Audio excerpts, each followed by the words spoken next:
우리 함께 기쁨으로 하나님을 영광스럽게 찬양하겠습니다.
주님의 종비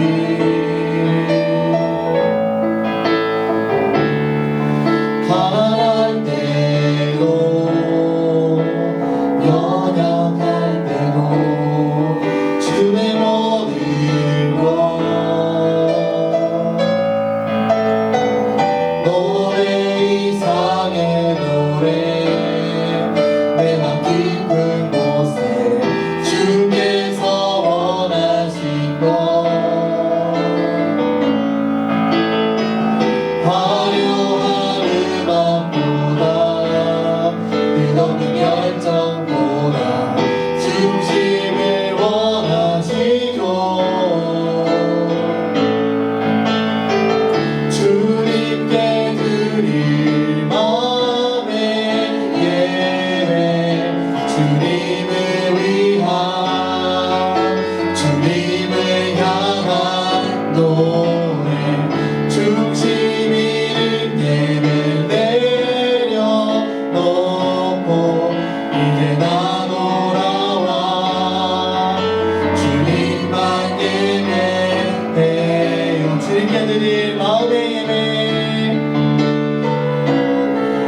예배 주님을 위한 주님을 향한 노래 중심 있는 예배 내려놓고 이제 나 돌아와 주님만 예배해요.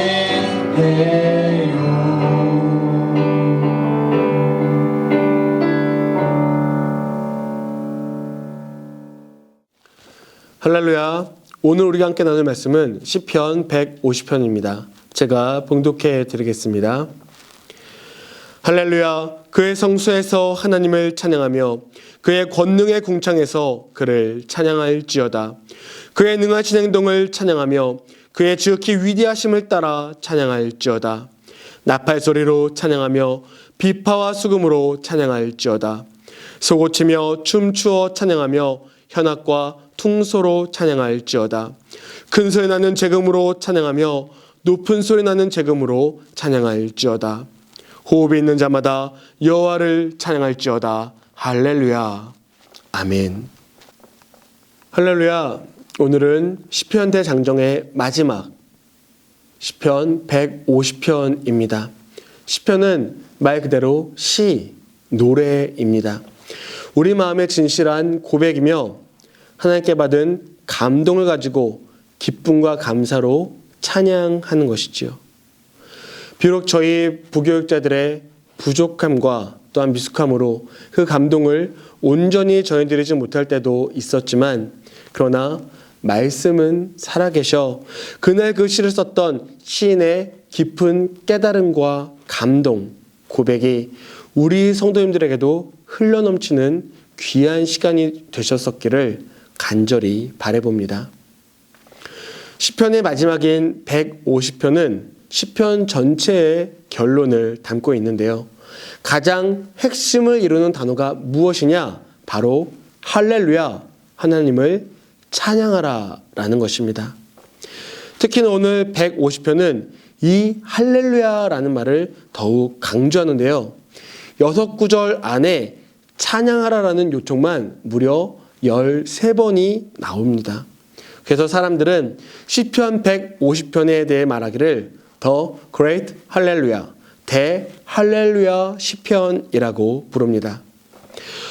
우리 삶에 있어 가장 중요한 것이 바로 하나님의 이름을 찬양하는 것인데요. 우리가 무슨 일을 할 때 가장 중요하게 고려되어야 할 것이 바로 장소와 때이지요. 때와 장소만 맞아도 기대 이상의 효과가 나타나기 마련입니다. 그럼 우리의 찬양도 이 장소와 때가 맞아야 할 텐데, 그럼 우리가 찬양해야 할 장소는 어디이냐? 1절은 말씀합니다. 그의 성소에서 하나님을 찬양하며 그의 권능의 공창에서 그를 찬양할지어다. 하나님의 성소에서, 또 하나님의 권능의 궁창이 우리가 찬양해야 할 장소입니다. 그럼 성소는 어디입니까? 성소는 거룩한 곳으로 성소 안에는 지성소가 있습니다. 이 지성소는 바로 하나님께서 거하시는 곳이지요. 그러니 성소는 좁은 의미에서는 교회를, 넓은 의미에서는 주님을 마음에 모신 우리 모든 성도라 할 수 있습니다. 그리고 궁창이 나옵니다. 궁창이란 하나님께서 창조하신 모든 곳, 세속적인 곳까지 모두를 아우르는 말입니다. 그러므로 성소와 궁창에서 찬양하라.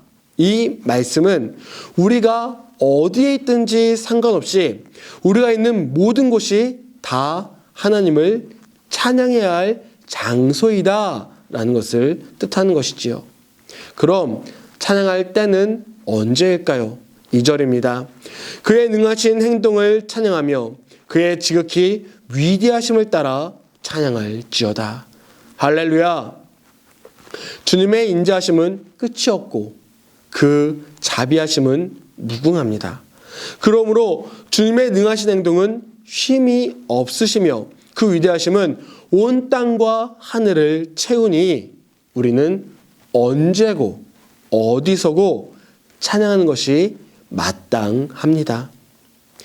여기까지는 모두가 동의하실 텐데, 그런데 그럼 우리는 하루 24시간 어디서 무엇을 하든지 언제나 하나님을 찬양해야 할 터인데, 당장 이렇게 말씀드리는 저부터가 그렇지 못함을 시인합니다.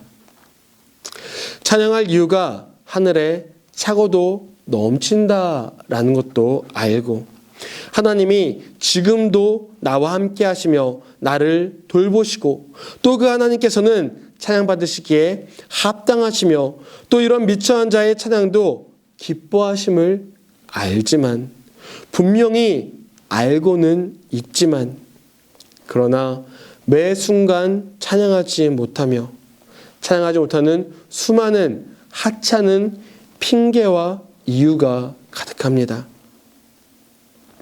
우리는 언제나 찬양하지 못하는 수많은 그럴싸한 핑계를 대지만, 그러나 진짜 이유는 딱 하나이지요. 하나님을 온전히 바라보지 않기 때문입니다. 주님을 바라보는 것 너무나도 좋습니다. 바라보기만 하면 싫은 게 하나도 없습니다. 그런데 이상하게 바라보기까지가 힘이 듭니다.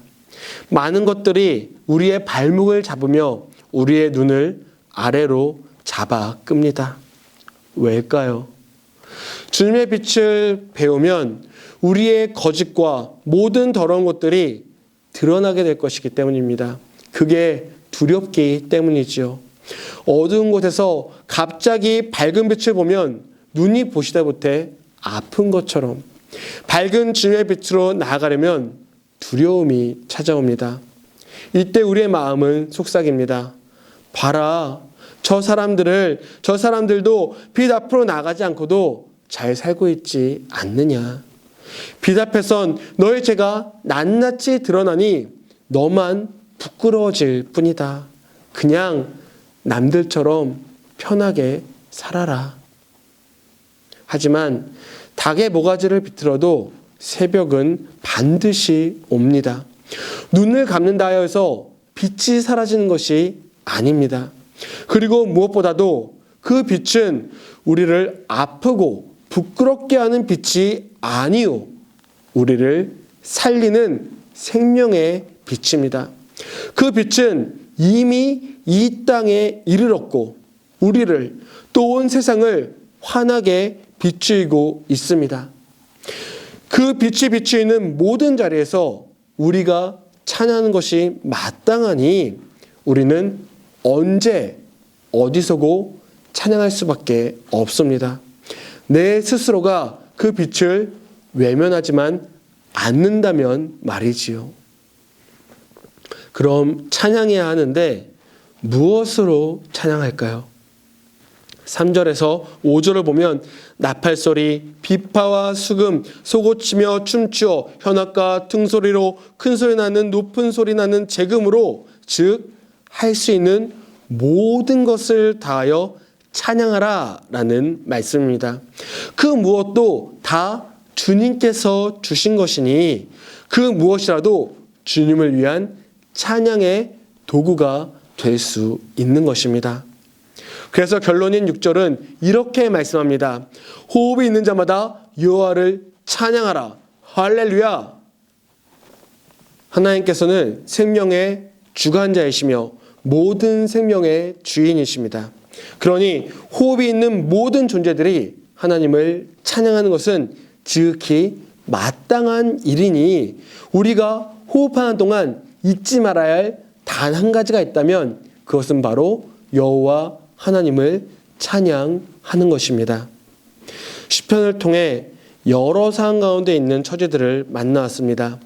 질병이나 대역자들과의 다툼, 이러한 개인적인 어려움부터 해서 전쟁의 위협, 또 전쟁 중에 그리고 여러 이유로 죽을 고비를 넘긴 상황들, 생로병사와 희노애락 등 모든 처지들을 만나왔습니다.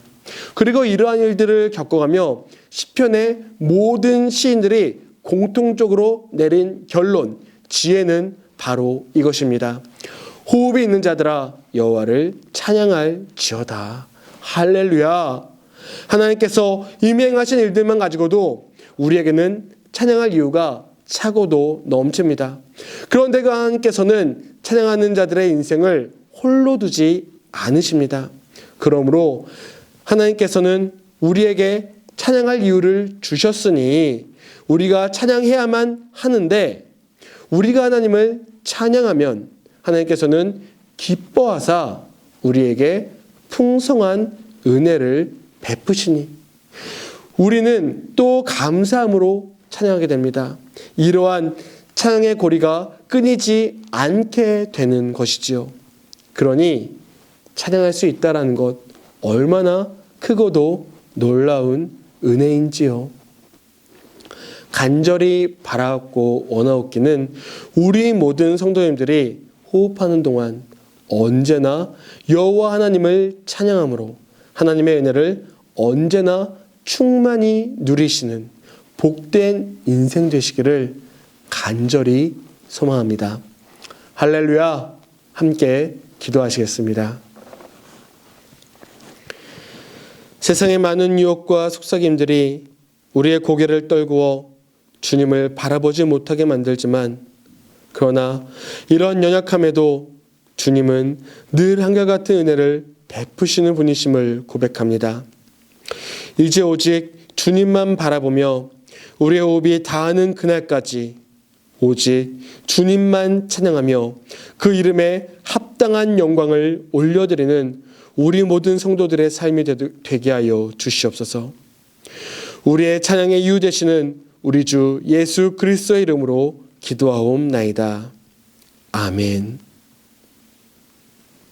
이 시간 함께 찬양하시고 기도하겠습니다.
영원히 한 번 더 하겠습니다. 하늘 위에 주님 함께